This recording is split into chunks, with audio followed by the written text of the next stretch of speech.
Tadi apa? RT nggak apa lo, lagi temen-temen. Apa Pak? Sumbangan. Aku rasa Mendem.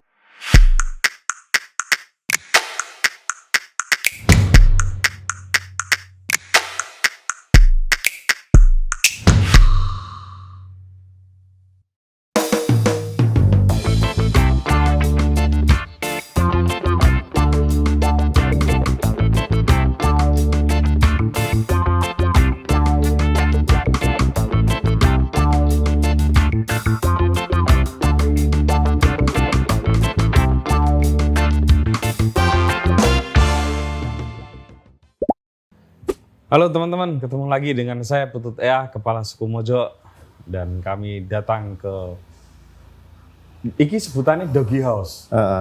Doggy House ya Mas ya. Omah asu. Enggak karena saya gidak wae itu. Iya. Oh sebutannya Omah Asu. Omah asu. Untuk kalangan internal Omah Asu. Nek para fans kesini juga. Iya, kadang-kadang ada yang datang, ada dari luar kota karena ada toko tau Mas.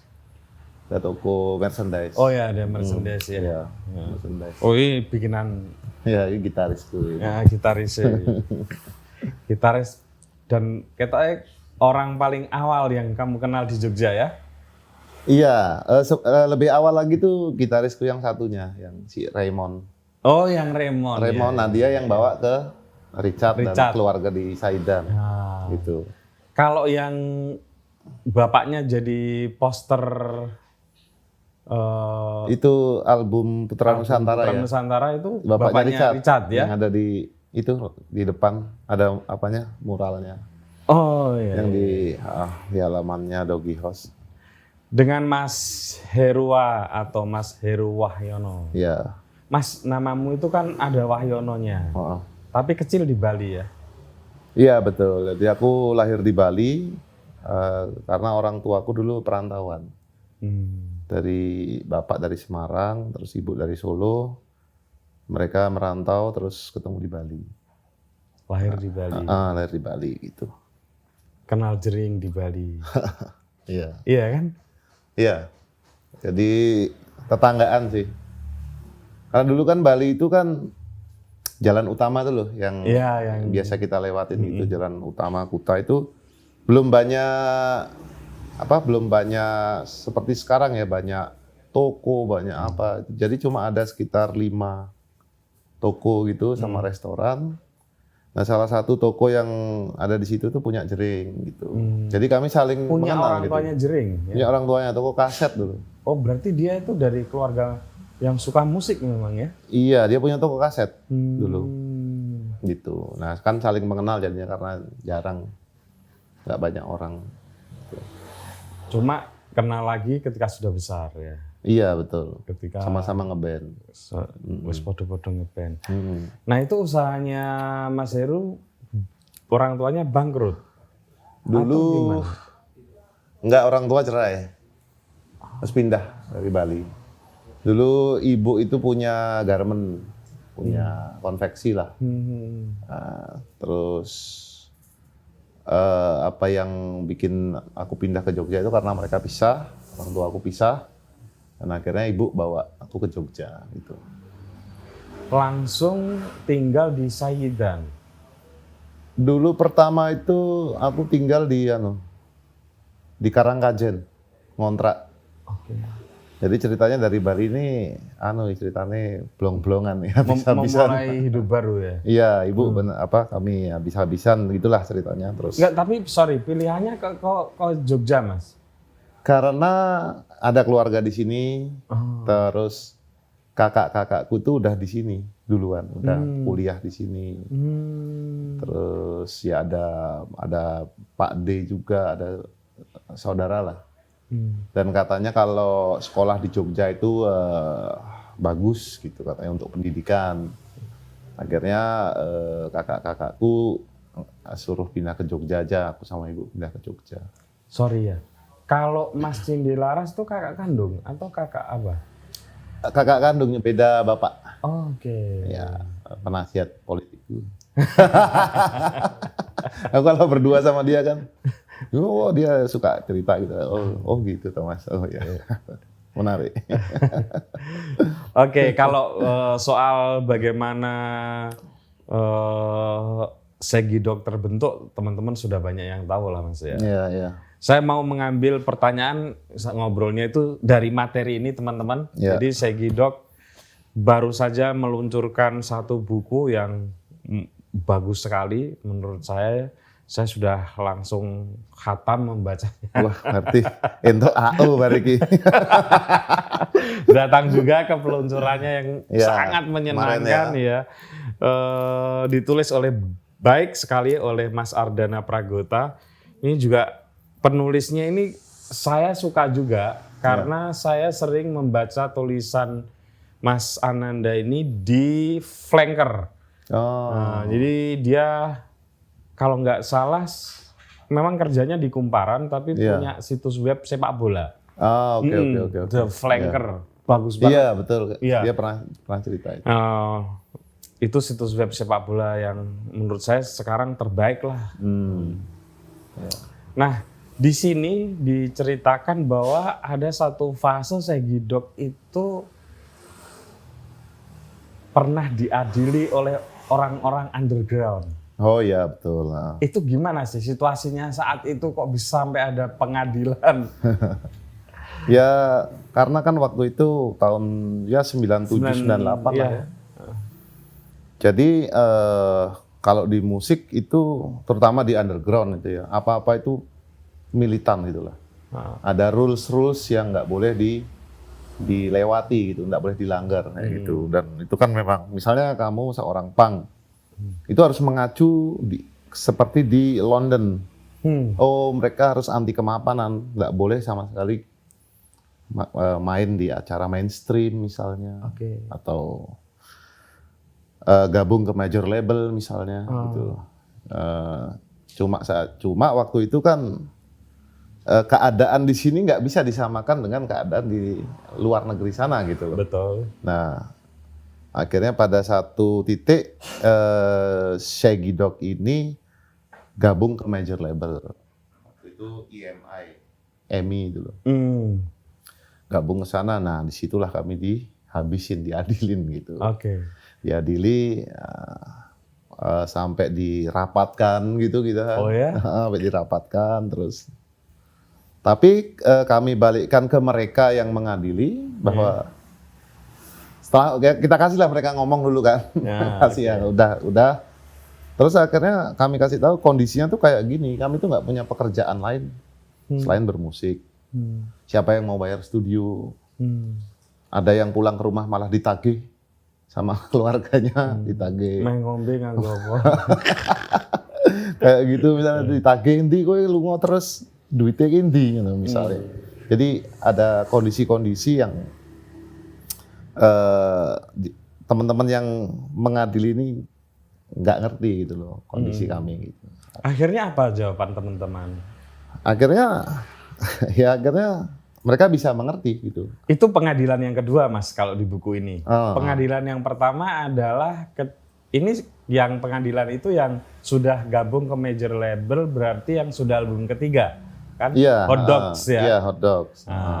Sebelum itu diadili juga karena ikut acara satu produk pementasan di salah satu produk yang company besar lah gitu ya. Iya. Nah, itu bahkan sampai mau fisik kan? Kalau yang mau fisik itu gara-gara kita bikin acara. Kita bikin event tapi berbayar. Berbayar terus pokoknya dulu tuh yang bongso bayar ngono kuwi wis underground kok bayar. Gitu. Padahal tuh tiketnya kalau nggak salah cuma 10.000 atau berapa gitu. Iya. Dilemparin kita. Acara kita dilemparin dari luar tembok kayak gitu. Nah, dari situlah hampir terjadi bentrok fisik antara Saidan dengan salah satu kolektif di Jogja. Ya, sebelumnya itu juga Mas Putut juga ada itu gara-gara kita main di salah satu acara tadi itu ya salah satu korporat lah dia, besar ya, makanan, minuman kayak gitu. Nah itu juga ada beberapa teman-teman aktivis pada waktu itu tuh nggak terima. Kami diadili di, aku ingat tuh di JNM, di Gampingan dulu di isi Gampingan, kan. Isi. Iya. Jadi berarti saya tahu tuh, berarti teman-teman Blackwood CS. Iya itu. Halo Iki Blackwood. Iki diadili. Kalau teman-teman Blackwoodnya sih nggak begitu ya. Teman-teman aktivisnya yang lain sih. Iya. 98 lah. Iya. Waktu itu JNM masih dipakai salah satu posko teman-teman taring padi. Iya, squat ya istilahnya. Squatting kan menempati gedung-gedung yang tidak berpenghuni ya itu squat.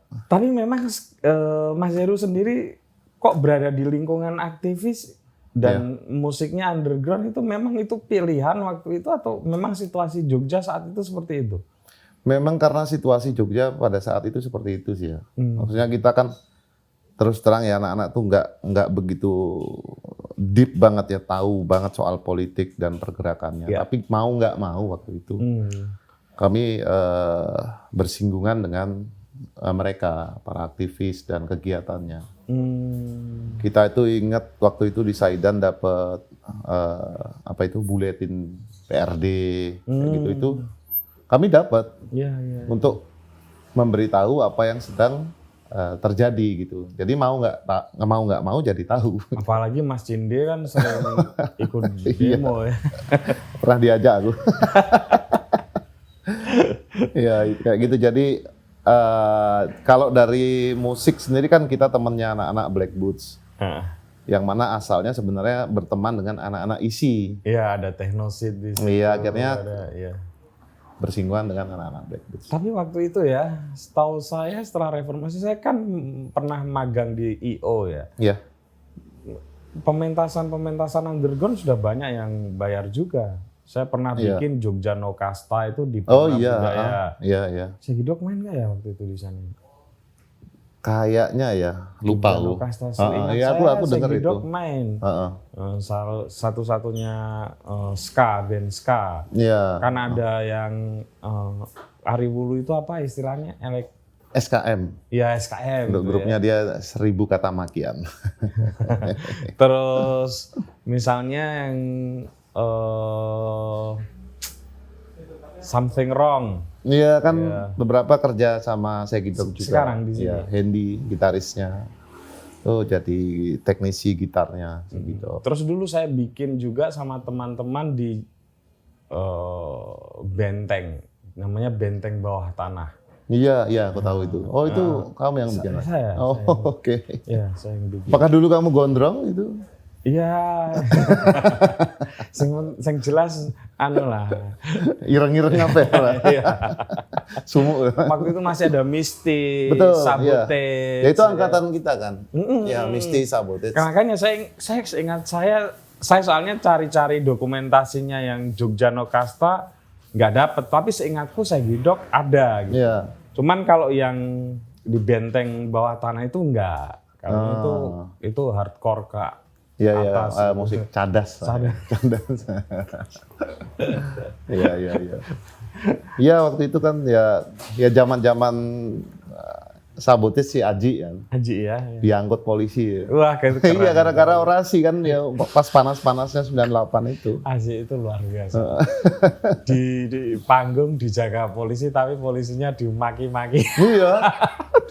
Diantemi polisi. Jadi setiap habis pentas itu pasti pada kumpul terus ada si ini diangkut, besoknya lagi pentas lagi ada si ini diangkut, diculik.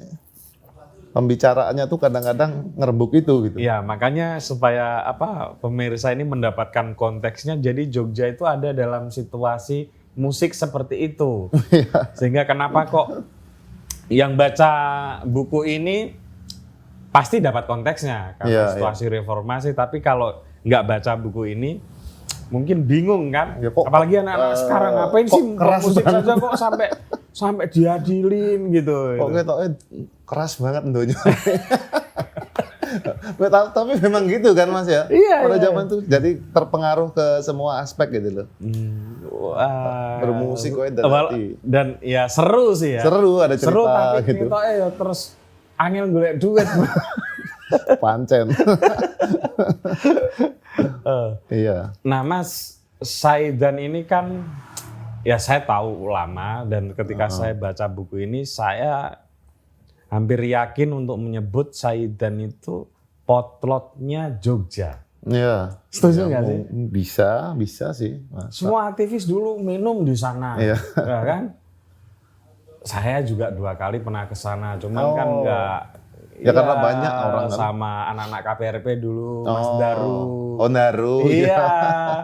Jadi ya kemana lagi kalau nggak di Malioboro, di Lapen, di Saidan. Lawyer Pang ya, Daru. Lawyer. Itu sahabat dekatku. Iya. Iya. Lawas ya. Nah, apa? Bagaimana Mas Heru memandang desa Saidan itu sendiri dan warganya dalam proses musik Segidok?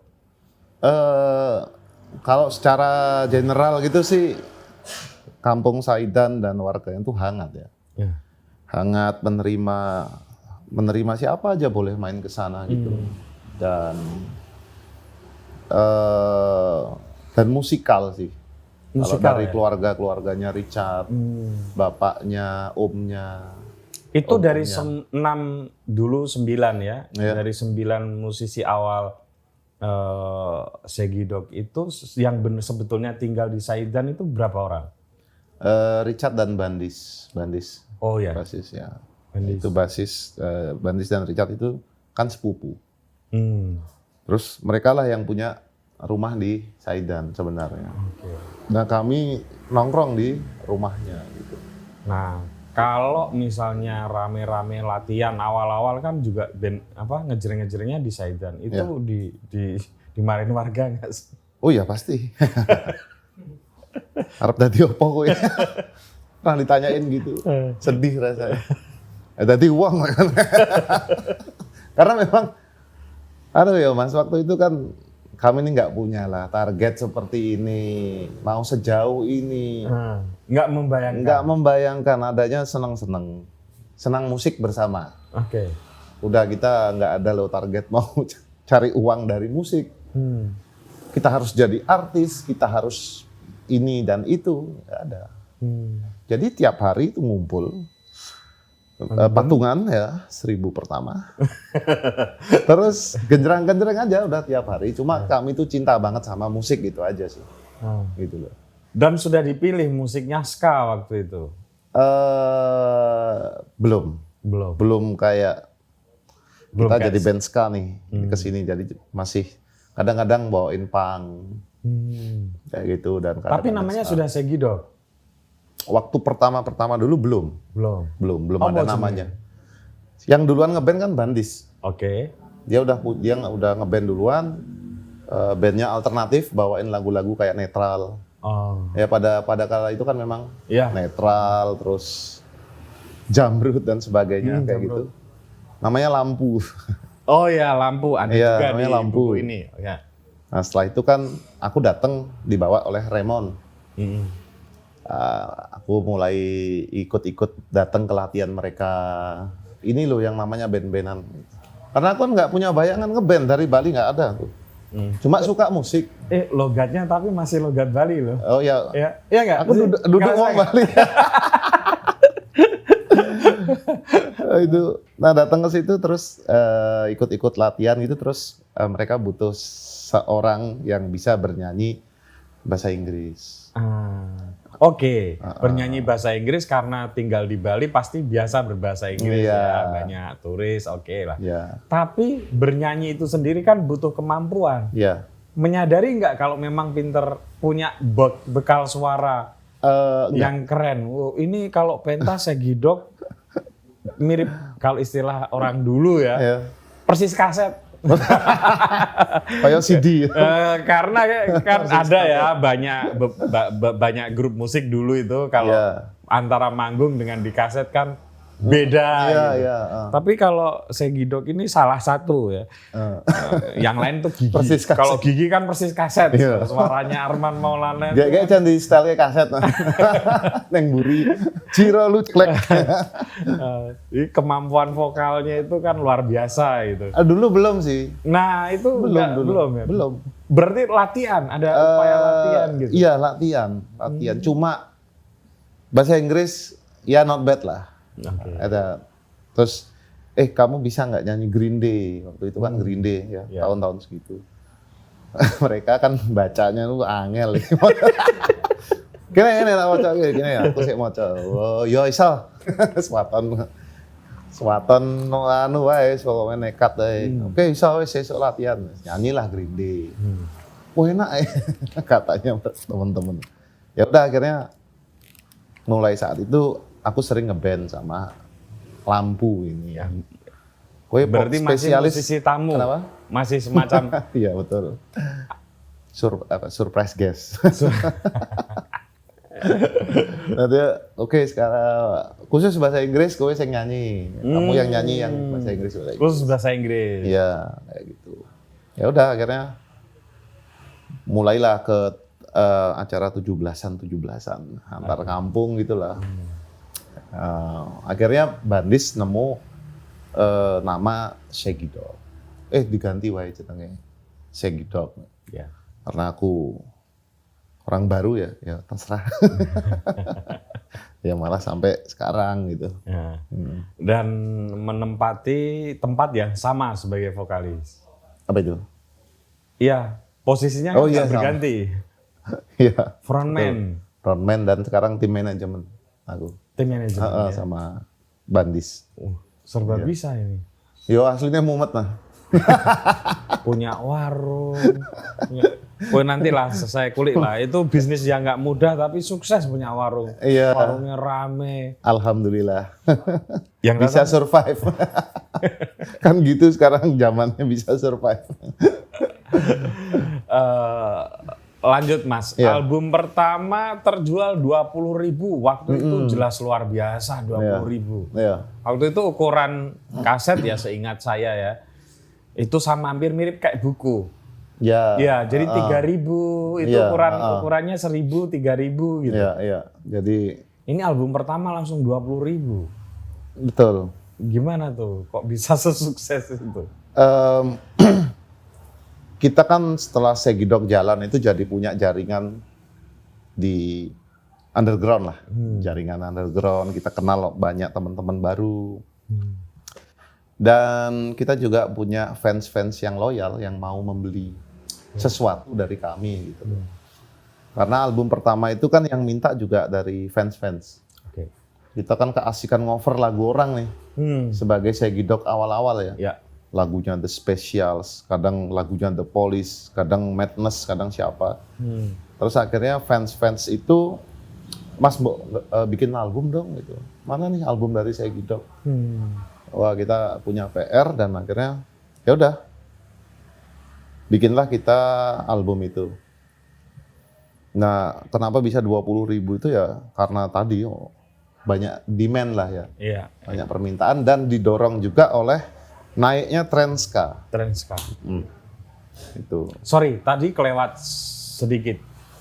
Lebih dulu mana memilih nama Segidok atau pilihan musiknya ska? Pilihan musiknya dulu. Pilihan musik ska. Oke. Kenapa yang dipilih ska? Padahal tentu saja bisa memainkan musik yang lain. Nggak tahu ya, kami awal-awal itu kok musiknya nih kita banget ya gitu. Apa ska nih kita banget, chat kayak wong seneng dan enak terus dijogetin gitu. Enak dijogetin, ngombe enak ya kan. Akhirnya tapi kita nggak tahu ya namanya ska dulu. Kita nggak tahu. Itu kita dengerin satu lagu dari band punk Amerika namanya Rancid. Kan waktu itu juga di tengah demam punk ya. Kebangkitan punk kembali kan. Reformasi itu diikuti dengan bangkitnya punk gitu kan. Betul.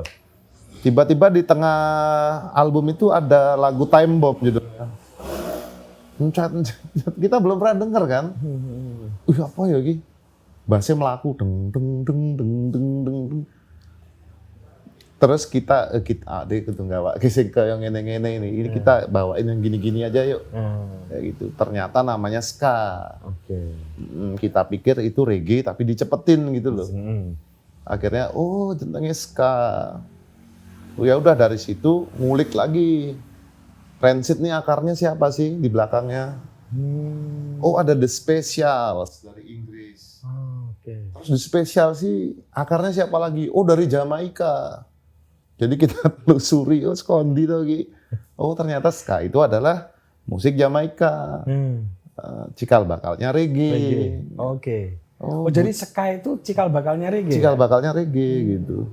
Itu pun kita baru tahu setelah ditelusuri. Iya. Kita pikir reggae duluan baru ska. Gitu. Kan lambat dulu baru cepet gitu. Enggak, ternyata ska dulu baru reggae. Udah ketemu gitu baru kita tambah cinta lah sama musik ska ini. Akhirnya goleki Mas. Band-band ska ini apa aja sih? Kita pilih. Waktu itu di Indonesia juga belum banyak ya.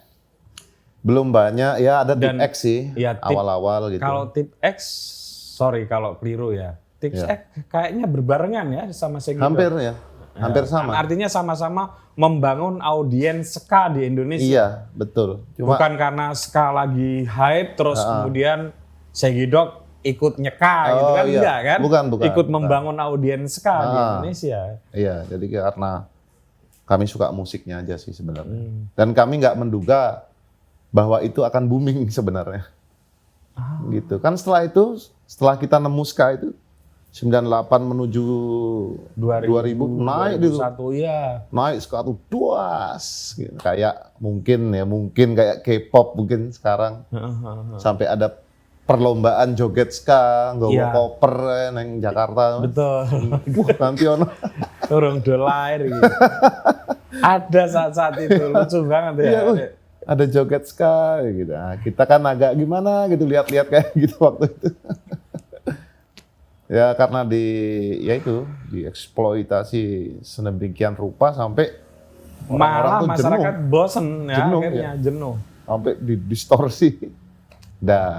Turun ya, turun dan akhirnya Segido kena imbasnya. Iya, itu cobaan pertama nih ya.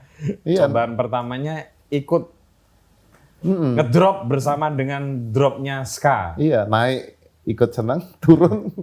Padahal orang melu-melu loh kayaknya malah apa istilahnya? Awu anget.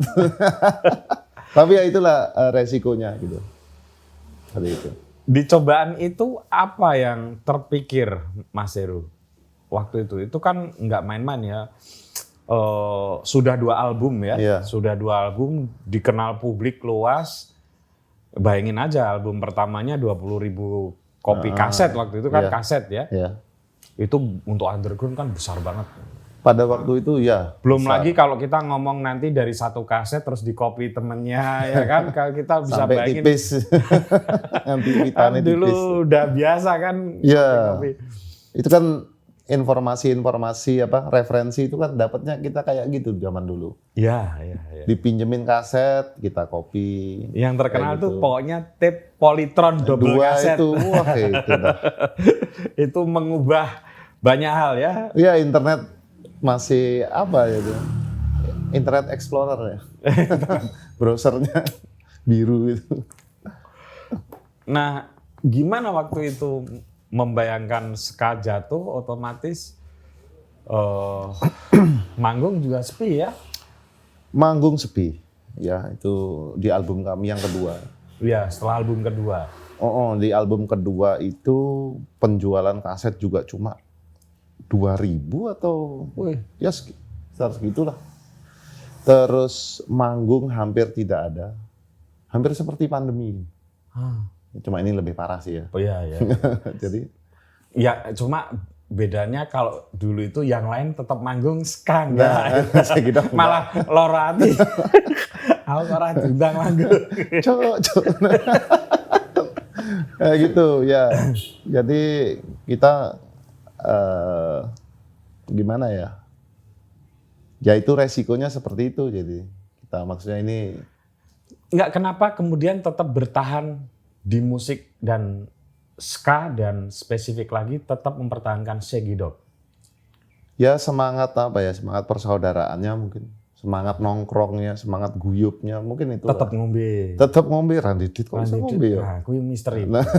Ada misteri. Kita ngombe ya, Mas? Ada misteri.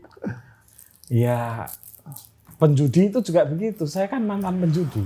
Oh gitu? Botoh. Ya, dia nih ketoknya ya saben bengi ya iso nglapen ya. Iya. Ya, Karena kayak kok selalu koncone ya. ada uangnya. Penjudi itu juga gitu. Kalah, bendino kalah kok tetep ada duit nih. Karena koncone akeh. Oke lah berenam gak punya duit ya. Oke, tapi koncone akeh 20. Iki lho ngombe, tetep ngombe. Iya. Ya tetap itulah yang bikin kami tetap bareng sih aku pikir. Dan sempat kerja. Sempat kerja, aku minta kerja sama kakakku. Ada dia bikin handicraft dia. Pengusaha handicraft gitu. Terus aku minta, Mas ada kerjaan nggak buat aku sama teman-teman? Kita nggarap itu apa? Tataan gelas, tataan piring itu. Jadi kan dari pandan. Iya. Ada kartonnya, itu harus dilem. Pandannya dilekatkan terus ditutui. Terus tiap Sabtu bayarannya dikumpulin buat makan dan Buat minum. Untuk menjaga kewarasan. Nah, itu waktu itu agak panjang ya, mungkin 3 tahunan ya, 2 tahun, 3 tahun. Ya 2001, ya 2 tahun lah, 2 tahun lah. Nah, kenapa Emi ya, kemudian mau memproduksi album ketiga, Hot Dogs, ya? Iya. Yang kemudian membuat Segidok kembali punya nyawa baru gitu. Kan waktu itu tren ska turun. Iya. Kenapa justru major label apa mau dia? Itu agak jadi pertanyaan sih. Di buku ini ada babak itu tapi masih belum terjelaskan dengan baik ya. Kenapa mereka mau gitu. Aku pikir karena dengerin lagu-lagu barunya Segidok sih mungkin. Saidan contohnya. Nah, mungkin itu ya. Terus Anjing Kintamani Anjing itu lagu-lagu Kintamani. catchy semua kan. Itu aku pikir karena musikal, alasan musikal. Kebetulan produsernya kami kenal Mas Kiwir ya waktu itu.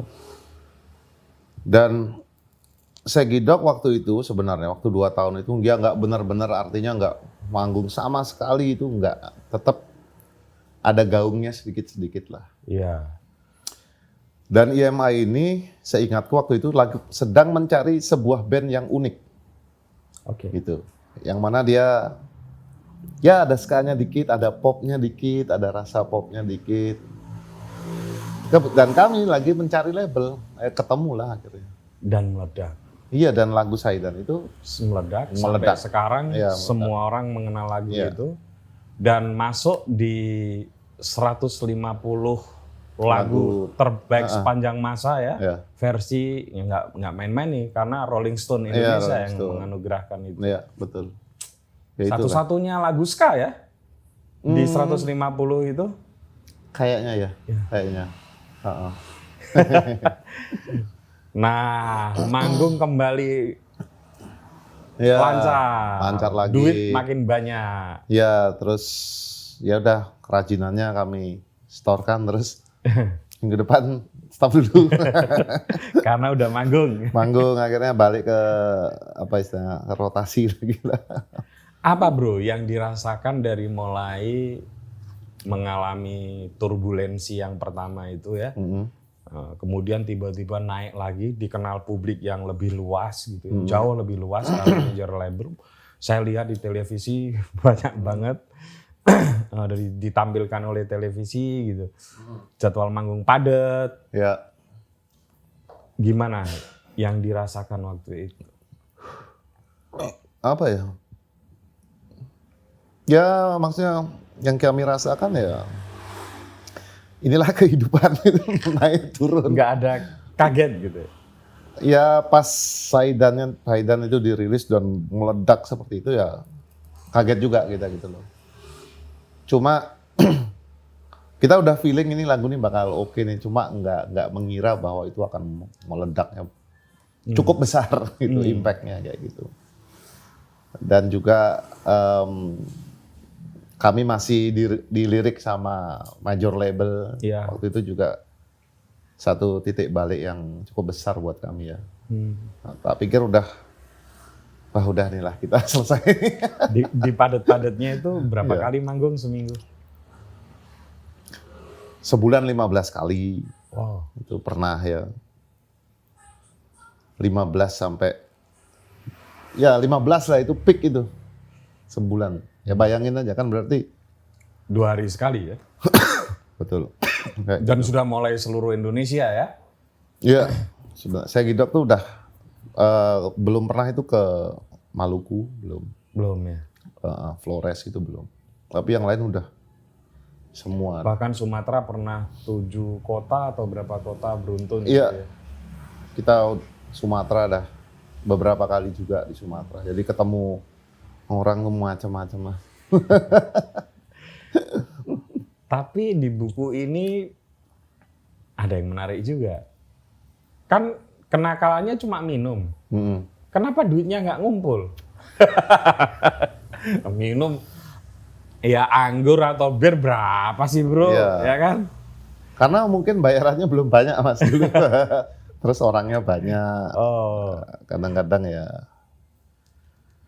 yang lain-lain ya kan kayak gitu. Makanya Yang duitnya. lain-lainnya ini. Ya waktu itu kan tahu kan. Oke. Gitu. Nah, ini ada bagian yang menarik tapi agak sensitif.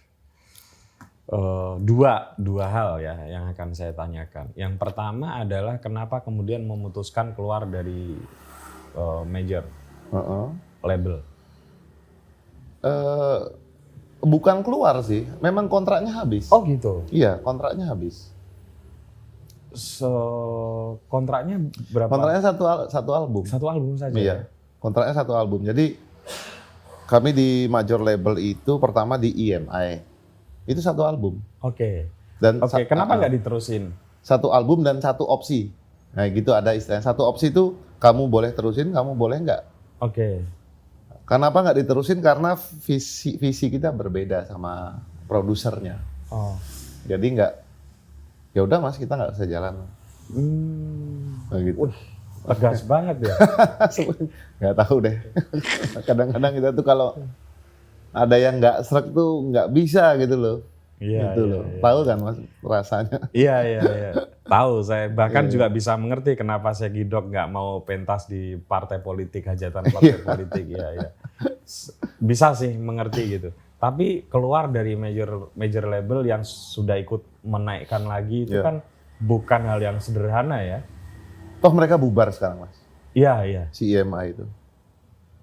Waktu itu waktu itu kan kita jaringan udah cukup oke. Terus kita berpikir ya udah jalan sendiri aja bisa kok. Gitu. Oke. Terus album keempatnya Tapi dari EMI kita pindah lagi ke satu major label label di lagi kan? Aquarius. Aquarius. Iya. Itu album keempat. Iya yang kembali berdansa. Kembali berdansa. Itu juga satu album aja. Terus kan pindah lagi Pindah lagi ke label lagi. label yang lain. Namanya Fame. Iya, Fame. Udah satu album aja terus bubar si labelnya. Nah, berarti sudah ada 5 album kan? Yes, kalau sampai sekarang udah Enggak, kalau sekarang 7. Oh iya, Enggak, maksudnya sampai Fame itu kan berarti 5 kan? Ya, 5 album. Ah. 5 album. Soalnya dari 5 ke 6 itu yang paling lama kan waktunya 7 tahun 7 sendiri. tahun, ya. Nah, apa yang terjadi di 7 tahun itu? Kok yang ini 7 tahun? Kasihkan ngamen Mas, biasa. Ngamen terus, nggak kerasa loh waktu itu. Waktu itu cepet gitu. Padahal sebenarnya lagu udah kekumpul. Tapi jadwal kita tuh padat sekali Mas. Padat ya, orang tahu lah kayak apa. Ya.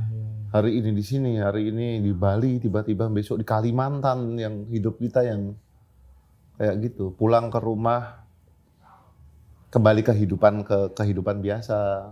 Ada yang berkeluarga juga. Ya. Kamis, Jumat, Sabtu cabut lagi kayak gitu. Nggak kerasa. Itu yang 7 membuat tahun. tidak masuk studio untuk menggarap album baru. Ya, bisa dikatakan itu salah satu faktornya. Oke. Faktor terbesarnya ya. Nah, hal sensitif kedua yang mau saya tanya, boleh dijawab, boleh enggak, tapi ada di buku ini, jadi mestinya sih dijawab. Segidok diincar oleh petugas karena dipikir jadi sarang narkoba. Padahal di buku ini jelas enggak ya. Apa yang bukan apa yang dirasakan, apa yang terjadi saat itu sih sampai kemudian harus buyar ya, mengungsi kemana-mana gitu. Nah itu sebenarnya sih karena salah satu kru kami itu yang kena waktu itu. Oke. Jadi musisinya juga mau diincar. Mau diincar, padahal kami kan nggak ada apa-apa gitu. Iya, alkohol, tapi nggak yang lain lah. Iya. Akhirnya kami memutuskan untuk cabut aja dulu, cabut sambil mikir. Dan itu dilakukan di saat-saat banyak pemanggungan. Nggak juga, kebetulan pas nggak terlalu banyak gitu. Udah cabut dan akhirnya setelah lama itu kami balik lagi dan udah ternyata nggak ada apa-apa gitu. Iya. Di buku ini dijelaskan dengan agak dramatis sampai ada 2 personil yang harus berurusan dengan tes urin segala ya. Iya. Ya, namanya ya dicari kan pasti ini sekitarnya siapa sih gitu. Iya gitu ya. Iya. Dan ya kehidupan underground. Oke. Orang tuh kan kadang nggak tahu ya, ini mesti urip ambiar gitu. Padahal nggak gitu-gitu juga gitu loh. Siti. Sak Madyo. Sewajarnya lah ya. Ono wayahe.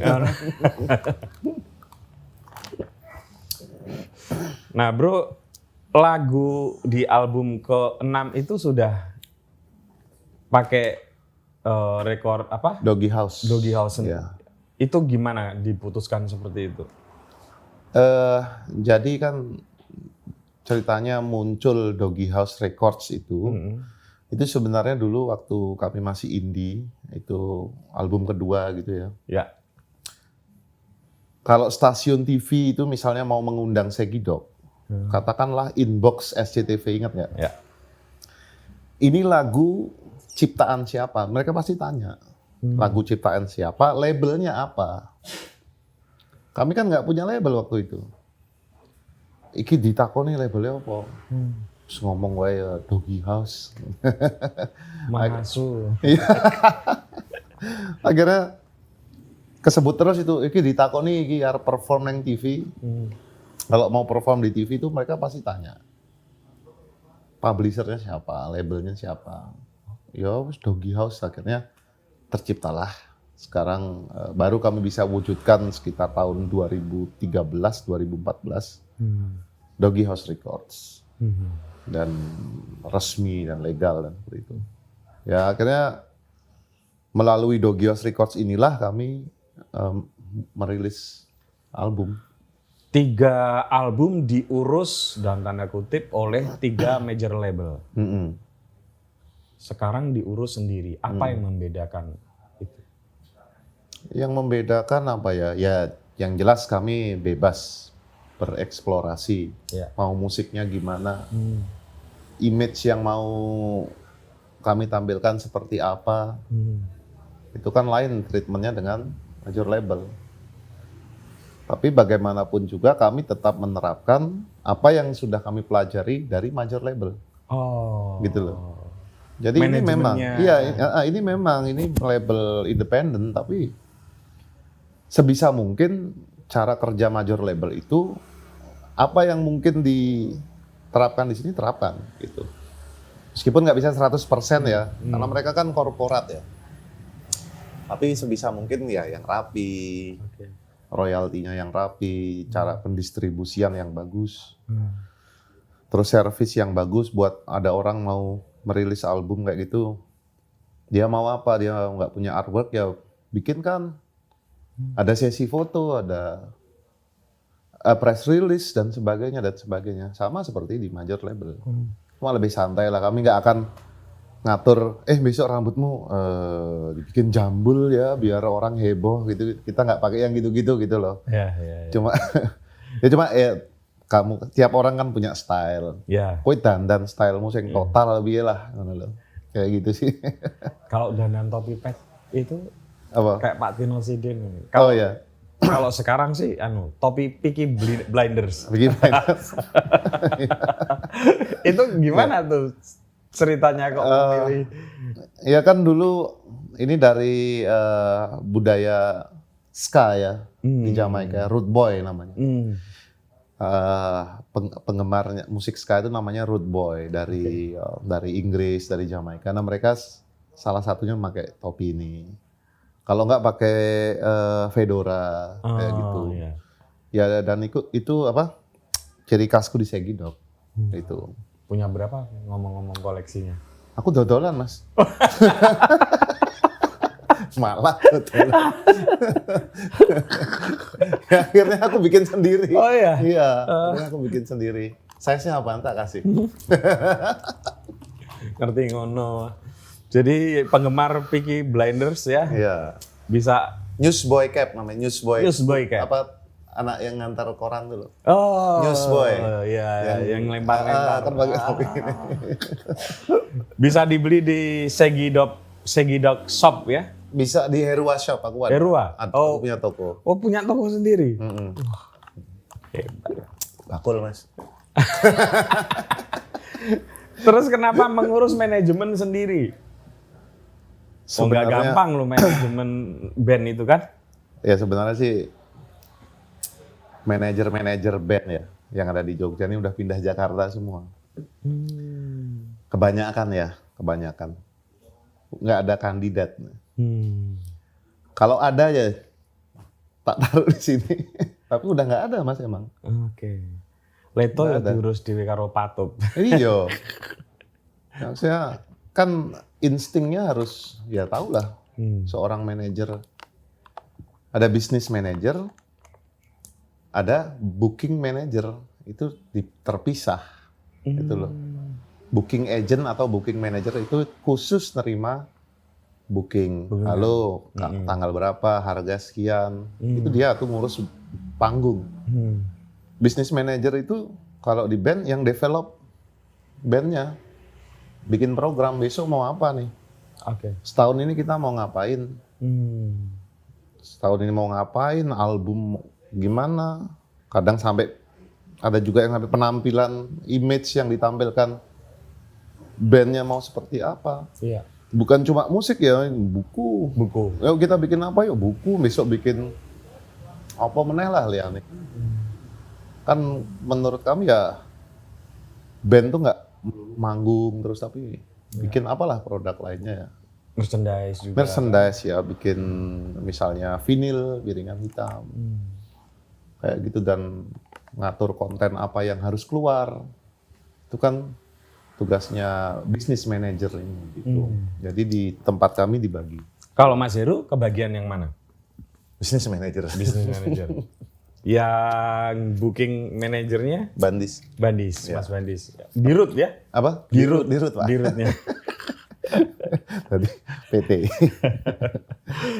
Nah, terus kenapa kepikiran bikin buku? Dulu sih sebenarnya ini kan udah lama juga nih. Iya, kasusnya saya dengar ini 7 tahun juga nih. Ini siklus 7 tahun ya, siklus 7 tahun. Ya dulu tuh sebenarnya Pak Dodo ya, Pak Dodo. Iya, Dodo Hartoko. Itu kan zaman dulu nongkrong di Pajeksan tuh tahun-tahun. Ya tahun-tahun 2009 kayak gitu. Setiap aku mabuk tuh dia bilang, anak band tuh harus punya buku. Yang mana waktu itu aku nggak ada bayangan untuk bikin buku. Ngeband yo manggung batin. Kok gawe buku. Terus dia tiap ketemu tuh gawe buku loh, aja lali. Yo sesuk. Akhirnya ya 7 tahun yang lalu baru sebenarnya awalnya itu buku visual. Oh, Ya, visual. foto. Art visual ya. Enggak, artbook ya? Artbook dari Angki Purbandono dan Agan Harahap. Mas Angki dan Agan ini adalah dua art photographer ya? Iya, 2 visual artis ya. Iya, istilahnya. visual artis. Visual artis dari Jogja dan mereka si Angki ini yang bikin buku yuk, tapi bentuknya visual art gitu. Pada waktu itu udah kami kumpulkan lah foto, ribuan foto. Terus, nah ini kan seniman ring 1 semua Mas. Artinya ring 1 itu begini, sibuk semua. Segidoknya sibuk, Angkinya sibuk, Agannya sibuk, seret, lali, lali. Meeting lagi, dah meeting. Ya besok ya, lali meneh, lupa, sibuk dengan kesibukannya masing-masing. Sampai nggak kerasa ternyata udah jalan berapa tahun. Iya. Sampai akhirnya kira-kira berapa ya, 2 tahun yang lalu gitu, aku tuh ganjel gitu loh. Kalau ada sesuatu yang Belum selesai tapi sebenarnya sangat mungkin untuk diselesaikan, ya. itu aku ganjel gitu. Kecuali ini ngobrol bullshit ya. Oh sih, wes bullshit. Tapi ini kan mau jadi. Dan materinya ada. Ada, tapi kok nggak jadi. Itu ganjel itu. Akhirnya aku ketemulah sama Pak Dodo. Aku bilang sama Pak, aku tuh sama anak-anak punya PR untuk bikin buku Segidok. Buku Segidok bla bla bla. Bo, tolong apalah kamu jadi komandannya lah atau bagaimana gitu. Akhirnya dialah yang ini melanjutkan apa yang sudah berjalan ini. Ditemukannya Mas Arnanda ini Nah, ini dari Agan. Dari Agan. Aku punya teman penulis. Oke. Yang sebenarnya ini buat buku visual tadi. Oh. Gitu. Kami butuh nulis pendek-pendek lah, Ya, seperti pendek-pendek caption ya. Caption gitu. Nah akhirnya dia malah jadi nulis ini. Jadi sebenarnya kami punya buku satu lagi. Oh gitu. Yang dari Yangki kan belum. Itu kan udah jadi juga. Oh. Visual art itu. Yang konsep awal. Konsep awal. Itu sudah jadi juga. Sudah. Wah, Nah, itu menarik itu. Iya, tunggu dulu mungkin nanti kan bisa kami rilis juga. Iya, gitu. iya. Itu Cuma udah isinya jadi. foto, udah ada daminya. Wah. Gitu. Cuma belum ada captionnya pada waktu itu. Iya. Ya nggak apa-apa, itu kami punya tabungan lah. Tabungan rilisan. Nah ini dulu keluar. Iya, tapi ini buku ini menarik banget teman-teman, silakan ya. Harganya juga nggak mahal. Betul. Siapkan 1 lembar merah. Bisa dipesan di Di Doggy Shop. Doggy Shop. Ya, di Doggy Shop. Doggy Shop ada di Instagram. Ada. Mas Heru juga bisnis warung. Iya. Ini sebetulnya seniman apa bisnis? Bakul kan Dani. Warungnya laris banget, dia tempat nongkrong. Tempat nongkrong anak-anak. Tapi banyak bule juga kan yang di situ. Dulu ya. Waktu sebelum pandemi ya. Iya. Itu memang jago masak atau memang gimana sih? Ya iso nek meng masak ndok ceplok ngono aku iso Mas. Enggak, itu sebenarnya gini. Itu awalnya dari ibu yang suka masak. Ibu kan memang tukang masak dan penjahit ibuku itu. Gitu. Waktu dulu di Bali juga, ketika masuk di Bali itu dia kerja jadi koki di restorannya orang. Dan bapakku cleaning service-nya. Nah, cinta bersemi di situlah ceritanya dulu. Nah, dan ibu itu nggak bisa diam orangnya. Nggak bisa diam. Terus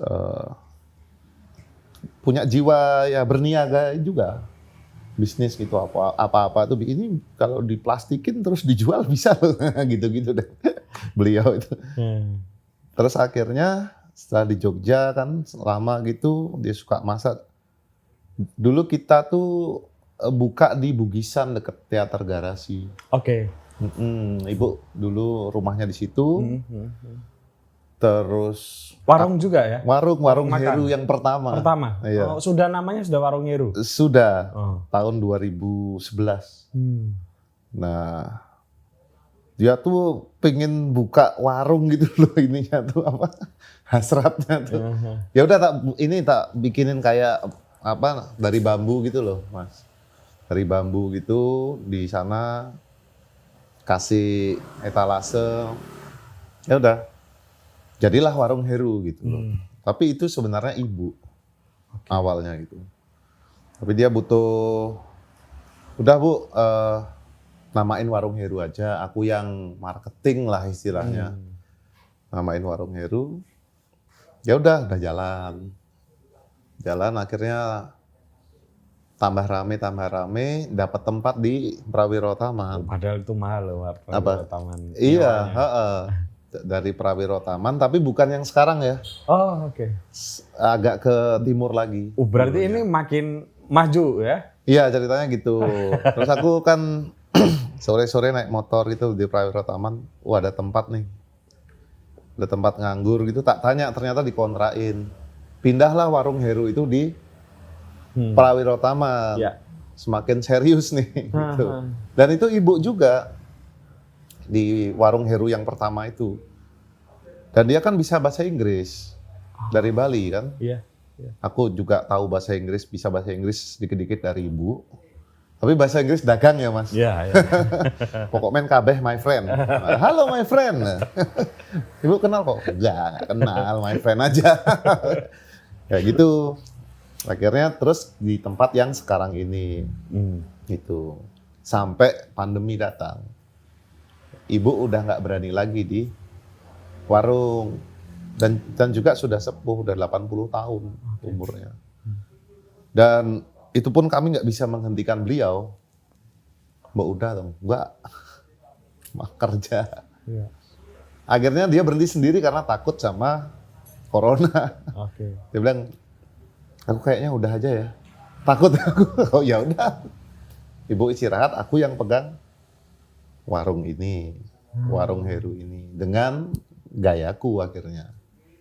Gitu. Akhirnya namanya Warung Heru. Heru itu apa? Musisi. Lah mana musiknya? Kasih panggung. Kayak gitu kan. Menyesuaikan, kasih panggung. Kayak omben-omben. Itu udah ngelak kok. Ya udah akhirnya aku jalankan sampai sekarang. Itu. Dari pandemi kemarin 2020. Maksudnya megangnya si Mas Herunya ya, langsung, ketika pandemi ya? Iya, benar-benar langsung tak pegang. Gitu. Sebelumnya ibu di sana. Aku cuma bantu Instagram, medsosnya aku urusin.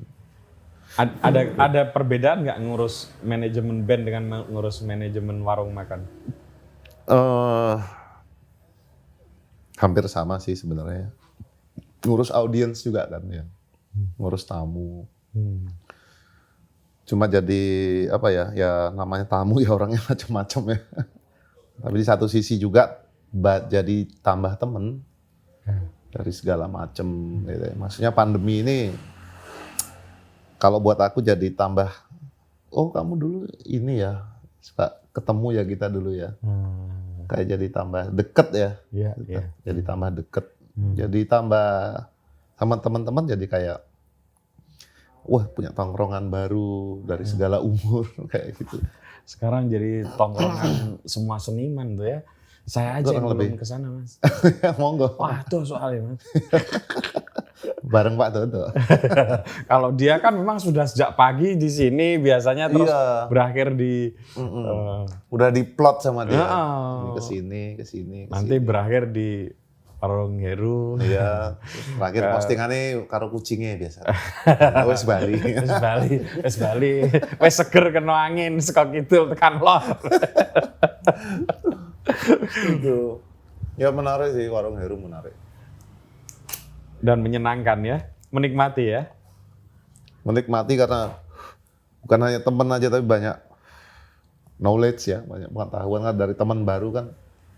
Dia cerita, aku Mas kerja di perusahaan saham. Oh ya, saham tuh gimana sih? Cerita jadi kayak masukan-masukan gitu. Itu. Mas Heru, tahun ini Segidok 25 tahun. Iya. Untuk menyebut lebih keren lagi 1/4 abad. Nah, iya. Apa yang direncanakan untuk 1/4 abad Segidok? Ya, yang paling konkret apa ya? Konser 25 tahun.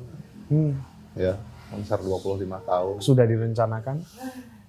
Sudah sih, sudah baru bayangan ya. Kita kan nggak tahu keadaannya seperti ini. Ya. Jadi harus menyiapkan beberapa format untuk merayakan 25 tahun ini. Dan ya harapannya apa ya? Kami bisa mengembangkan sektor-sektor lain selain manggung sih. Itu untuk Segidok ini gitu. Termasuk tadi ya Merchandise mungkin. Jadi Kayaknya, IPO mungkin. Oh ya? Ya mungkin kan nggak tahu. Kalau nggak salah punya bisnis pariwisata ya? Iya punya, tapi sedang stuck di. Kok bisa itu dulu punya lini pariwisata? Iya, karena kan ya kami hidup di Jogja ya, kenapa enggak gitu loh maksudnya. Masa nonton turis ya, angkut. Angkut, artinya kita punya travel dulu gitu. Ya maksudnya, ya kita kan hidup di pariwisata, di daerah pariwisata. Jangan cuma nonton aja gitu loh, kalau bisa tuh. Kok nanti main kena macet tak lagi. Yang agak berbeda dengan band-band yang lain ya, bukan berarti mengkonfrontasikan, tapi Segidok dengan publiknya, dengan audiensnya itu seperti teman. Iya. Habis konser nongkrong, mabuk bareng lagi dengan teman-teman penonton. Gitu. Itu kira-kira memang bawaan karena lahir dari kampung Saidan atau gimana? Iya, aku pikir iya sih Mas. Bawaannya kayak gitu loh, nggak ada jarak antara kami dengan fans kayak gitu. Cuma mungkin pas sudah beberapa tahun cuma kami memang harus membatasi karena orangnya tambah banyak. Iya. Udah dulu ya, kami tidur. Kalau dulu mungkin masih bisa los sampai pagi, tuh kok tambah akeh ya. Akhirnya kami harus diatur sama tim manajemen. Udah ya. Ya karena memang harus istirahat juga kayak kan. gitu. Tapi ya itulah kami gitu loh. Maksudnya kami di Jogja kan seperti itu. Gitu. Iya. Pasti kan ya nongkrong bareng lah. Gawean wis rampung, udah nggak usah ngomongin itu, jadi orang biasa lagi gitu, kayak pemuda Jogja pada umumnya. Pasti ngono toh Mas, guyup.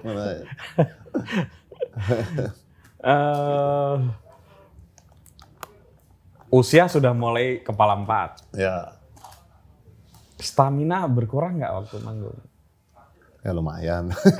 Tapi kan sekarang Apa itu? tinju ya olahraganya. Iya, beberapa dari kami memang rajin olahraga. Ya sebenarnya karena yang ngeband butuh stamina tuh Mas. Dan butuh stamina terus sadar umur, sadar umur dan untuk mengimbangi hidup aja ya, untuk mengimbangi hidup yang suka minum, kadang-kadang minum, terus makan kolesterol dan sebagainya. Kita udah nggak muda lagi kan, jadi harus dibakar lah. Jadi kita olahraga, aku kadang boxing, kadang lari, jogging, ada yang naik sepeda juga, gitu. Ada itu sih. Nah, terakhir ini Mas, sudah 1 jam soalnya. Ya. Mas Heru ini kan Segidok ya, sudah 1/4 abad. Artinya audiensnya berbeda. Banyak hal juga berbeda di teknologi lah, macam-macam gitu ya. Gimana tuh untuk membuat regenerasi pendengar Segidok? Atau ya dibiarkan mengalir saja? Sejauh ini sih kami biarkan mengalir, sebagian kami biarkan mengalir. Sebagian kami sajikan ulang dengan menyesuaikan dengan teknologi yang ada sekarang. Segidok punya TikTok loh. Jadi harus tahu lah, menurutku harus tahu lah. Aku juga kadang dikasih masukan istriku, dia anak Markom kan. Oh, ya. Kadang dikasih tahu anak-anak Doggy House Records. Mas, ini ada TikTok kayak gitu, dan aku pribadi menurutku harus dengerin mereka sih maksudnya. Oh ya, itu apa? Aku harap joget-joget kene iki lho. Please deh. Orang ngono kuwi Mas. Enggak tahu ternyata bisa memilih apa yang kita sukai tuh dari TikTok. Oh iya oke. Tapi aku orang tegel nek kudu joget ngene iki. Burung tegel. Kan bayangin. Tapi setidaknya tahu lah, oh ada TikTok. Oh ada NFT. Oh iya. Oh. Wah, dolanan NFT juga. Aku ono Mas beberapa karya. Kayak gitu. Nah, jadi kami mencoba menyajikan ulang yang lama-lama itu dengan format yang baru, menyesuaikan zaman. Termasuk ada yang dibikin keroncong, dibikin iya, kolaborasi dengan beberapa musisi yang baru yang lain. Pernah dengan Ki Sujiwo Tejo. Betul, sama Darboy juga. Darboy Gang kayak gitu. Jadi ya mungkin itu salah satu cara kami untuk biar masuk ke generasi yang berikutnya, biar tahu oh ini ada band namanya Segidok. Pencapaian hampir semua saya kira sudah didapat oleh Segidok ya. Ya. Keliling dunia udah pernah. Ini kalau nggak pandemi sebetulnya ke Jepang ya. Ke Belanda, ke Jerman, ke berbagai tempat Amerika, itu juga untuk event-event yang bonafide. Iya kan? Iya. Audiens masih banyak yang menyukai gitu. Iya. Terus apa tantangannya Segidok? Kayaknya sudah mapan banget ini. Tantangannya ya mempertahankan sih, menurutku. Pertahankan ritmenya seperti ini. Sorry, saya potong ya. Kesulitan nggak menciptakan lagu-lagu baru? Enggak juga sih, Mas. Maksudnya, atau setidaknya ada hambatan nggak? Pernah menghasilkan karya kayak di Saidan, Anjing Kintamani dan lain-lain ya, yang selalu dinyanyikan di panggung-panggung gitu. Yeah. Terbebani nggak sih ketika menciptakan lagu lagi? Enggak sih, kalau aku pribadi ya. Enggak, maksudnya kita tuh bisa menciptakan hanya dengan nggak usah, kita harus bikin waktu khusus untuk menciptakan lagu tuh nggak usah. Kita cukup duduk di gazebo aja terus minum mau wis dadi lagu Mas. Oh, ya? Paling ya jadi lagu 2 atau 3 gitu. Tapi kenapa belum masuk studio lagi yang sekarang ini? Padahal pandemi loh, kan biasanya saatnya masuk studio. Kita tuh album kita udah 70%, men. Oh, yang udah album ke-8 ini? Ke-7. Ke-7 kan udah ya? Keberapa ya sekarang dilali aku. Ketoknya apal aku. Bersinar. Orang no Mas, ke-7 loh. Enggak ke-8 ya? Enggak. Udah bukannya udah kan 7 band. Putra Nusantara. 7 album. Ke-6 Putra Nusantara yang paling baru. Setelah Putra Nusantara kan ada lagi? Belum. Yang remix atau apa? Oh, itu kan bukan full album. Oh. Bukan full album. Wah. Itu. Ke-7 berarti. Ke-7? Iya. Berarti yang ke-7 sudah 70%? Itu udah. Ya tinggal poles-poles lah. Iya. Tapi dengan keadaan seperti ini harus hati-hati ya ngeluarin full album. Oh gitu. Supaya nggak sia-sia gitu loh. Artinya 25 tahun Segidok ini belum tentu ditandai dengan peluncuran album baru, album ke-7. Belum tentu. Belum tentu ya. Belum tentu. Tapi kami akan merilis sesuatu lah pastinya. Oke. Dan merilis sesuatunya masih dirahasiakan. Bocah raiso meneng Mas. Oh ya, kalau udah ini nggak sih Mas sering kepikiran sesuatu dan pengen lakoni ini gitu. Iya pastilah, cuma harus bisa pinter-pinter ini ya, memprioritaskan misi ya. Kalau enggak. Emang kalau saya boleh tahu ya. misi musiknya lah. Ya banyak sih sebenarnya, maksudnya salah satunya kayak pingin ngerekrut band lain misalnya itu kan bisa juga untuk Doggies record ya. Iya, cuma kan yang mana belum ketemu ininya, bandnya atau orangnya yang mana gitu. Jadi pengen jadi produser juga berarti ya. Iyalah. Dan udah sempat ya? Sempat bikin tapi kompilasi. Almarhum ya si Black Finite. Namanya Black Finite Gerson ya. Itu dia sempat kita produseri juga. Nah, kita ke depan juga ingin ya ngangkat band-band Jogja lah. Sesuai kemampuan kita gitu. Aku dengar-dengar mau difilmkan Segidok. Bener gak sih? Ayo dong.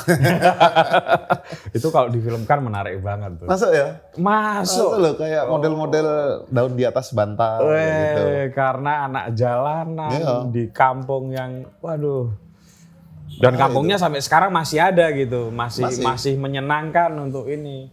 Enak ya Pak? Dan ya, setnya enak. Dan kalau baca buku ini kisah-kisahnya sangat dramatis ya.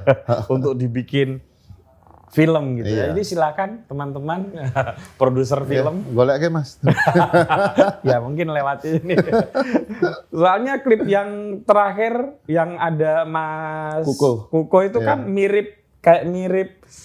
Iya direka ulang lah. Itu kan juga ya, teman-teman bisa lihat video klipnya di YouTube. Akun YouTube-nya Segidok.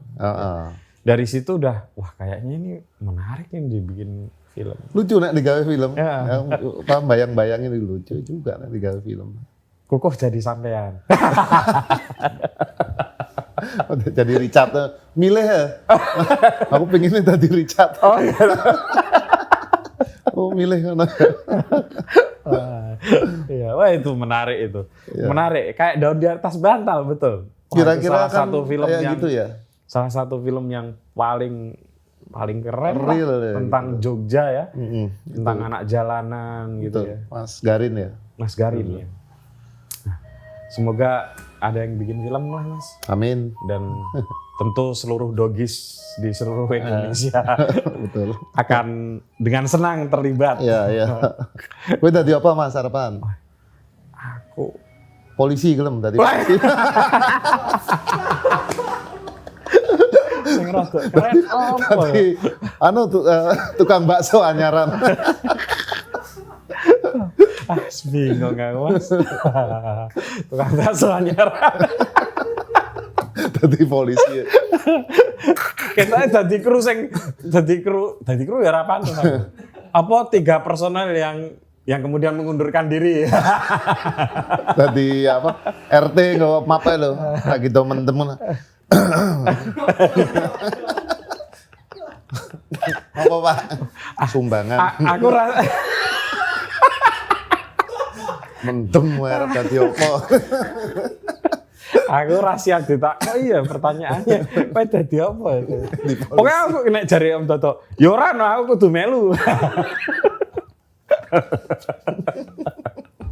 Oke, Mas Heru, matur nuwun. Ini teman-teman menyenangkan sekali ya ngobrol. Sekali lagi, ini buku yang menarik. Bisa dibeli di Doggy Shop. Ya, Doggy Shop. Doggy Shop. Dan semoga album ke-7 itu pitulungan. Wah, itu Mas. Yang saya kira pasti akan mengejutkan karena di album-album baru Segidok itu selalu ditunggu apa nih kreasi baru dari Segidok kan itu ya yang selalu orang tunggu-tunggu kalau Segidok mau mengeluarkan album. Gawe apa meneh ya percaya iki ya. Gawe apa meneh iki ya. Padahal waton. Iki piye Mas wis pokoke nawuren. Matur nuwun Mas. Ya, Oke. sama-sama, thank you. Teman-teman, Ya. ketemu lagi dengan tamu-tamu saya selanjutnya.